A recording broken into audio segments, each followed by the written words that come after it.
Bonjour et bienvenue dans Very Hard.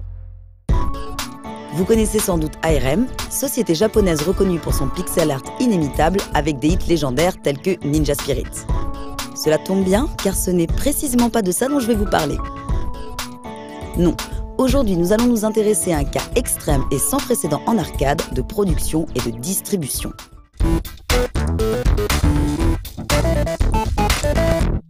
Dans les années 80, le marché domestique de l'entertainment était dominé par une poignée de consoles et d'ordinateurs élevés au rang de standards. Des standards sur lesquels les jeux vidéo arrivaient par centaines. Mais les choses étaient tout autres en arcade. En effet, les hardwares se succédaient alors si vite qu'ils n'avaient généralement pas le temps de s'imposer en tant que plateforme phare. En conséquence de quoi, il leur était donc impossible d'accueillir une pléthore de jeux divers et variés. Il n'était d'ailleurs pas rare qu'un jeu d'arcade soit développé sur un unique hardware entièrement dédié. Cette question tarauda notamment la société ARM. À cette époque, son domaine de compétence se limitait uniquement à la partie software. Pour le reste, ARM travaillait en binôme avec une autre société de la sphère Osaka, Nanao.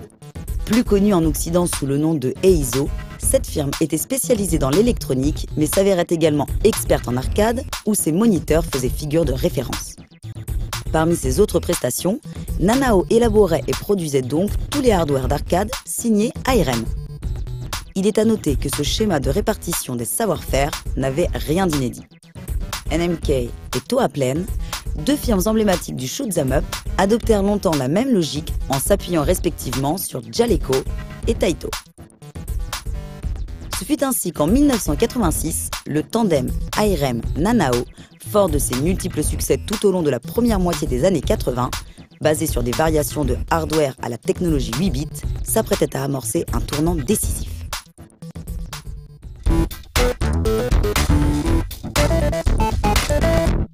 Au milieu des années 80, le domaine de l'arcade connut deux grands bouleversements. D'un côté, la mise au point du standard JAMA, qui rendit alors obsolète la multitude de connecteurs propriétaires plus ou moins exotiques. Et de l'autre côté, la généralisation progressive des processeurs employant la technologie 16 bits. Consciente d'être à l'aube d'une nouvelle ère, ARM et Nanao élaborèrent alors un tout nouvel hardware, le M72. Pour inaugurer ce tout nouveau modèle de carte d'arcade, le choix se porta sur R-Type. Ce shmup, qui allait devenir légendaire, fut à sa sortie une claque monumentale, tant par la beauté de ses graphismes que par la richesse de son gameplay. Il illustra ainsi à merveille le cap technologique qui venait d'être franchi. Disposant de 32 palettes et de 16 couleurs affichables simultanément, parmi 4096, le M72 offrait également une résolution de 384 par 256 pixels. Contrairement à la plupart des firmes concurrentes, qui avaient opté pour le 68000 en tant que processeur principal, Nanao, habitué depuis ses débuts aux composants NEC, fit le choix d'un processeur V30 cadencé à 8 MHz. Ce processeur, peu courant en arcade, était en fait une version améliorée du processeur Intel 8088. Quant au système audio, il était architecturé autour d'un D780C, un Z80 fabriqué sous licence par NEC. Celui-ci utilisait notamment le célèbre chip sonore Yamaha YM2151 qui s'avérait être un synthétiseur FM. Dans sa présentation, le M72 se composait d'une carte mère indépendante prise en sandwich entre deux ROM boards. Celle du haut comportait les éléments graphiques et audio, alors que celle du bas centralisait les données des jeux.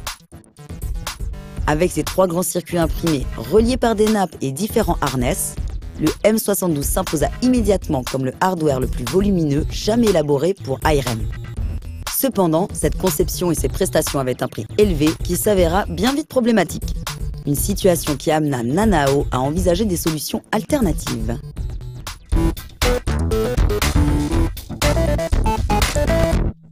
Une première solution imaginée par Nanao fut de proposer des kits de conversion, comme le faisait également Namco à la même époque.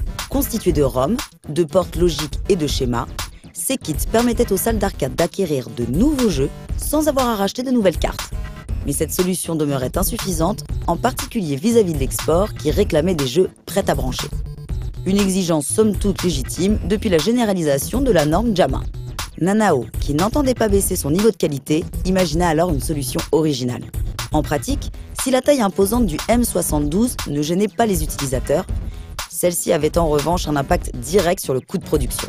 Et plutôt que de remplacer les composants par des équivalents de qualité inférieure, Nanao entreprit alors de tout simplement compacter au maximum son hardware vedette.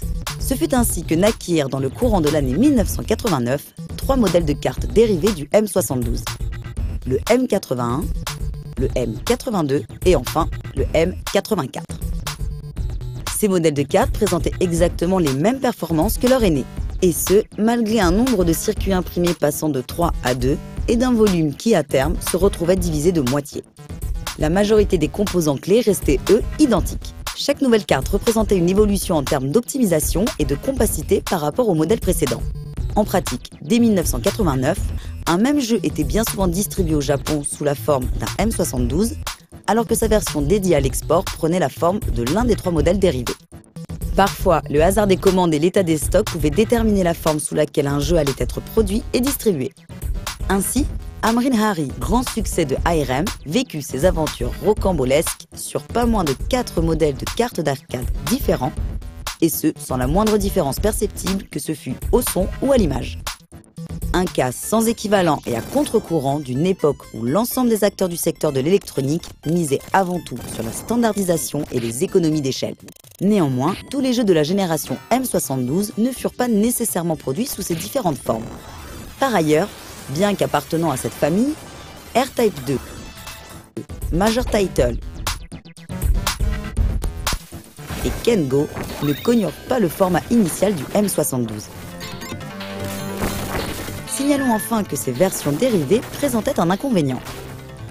En effet, le parti pris de leur architecture avait pour conséquence le fait qu'il n'y avait plus véritablement de carte mère, ni de ROM board à proprement parler. Toutes les fonctions autrefois réparties de manière rationnelle et lisible étaient désormais fusionnées au sein de mêmes plateaux. De ce fait, diagnostiquer une panne s'avérait bien plus complexe.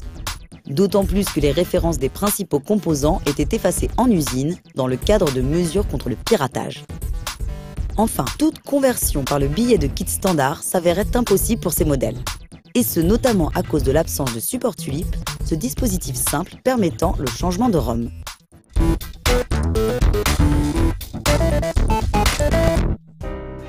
M72, M81, M82 et M84. Ce coup de poker orchestré par ARM et Nanao pour réduire les coûts avait de quoi surprendre. Mais ces évolutions successives, étalées sur un court laps de temps, permirent en fait à ces deux firmes de rester sur des standards de qualité inchangés pendant plusieurs années. Cette constance dans le hardware et sa gestion par Nanao permit à ARM de se concentrer sur la création de hits qui marquèrent les joueurs du monde entier. Jusqu'au jour où le besoin de jeux multijoueurs aux effets graphiques et sonores évolués se fit sentir. Mais ça, c'est une autre histoire.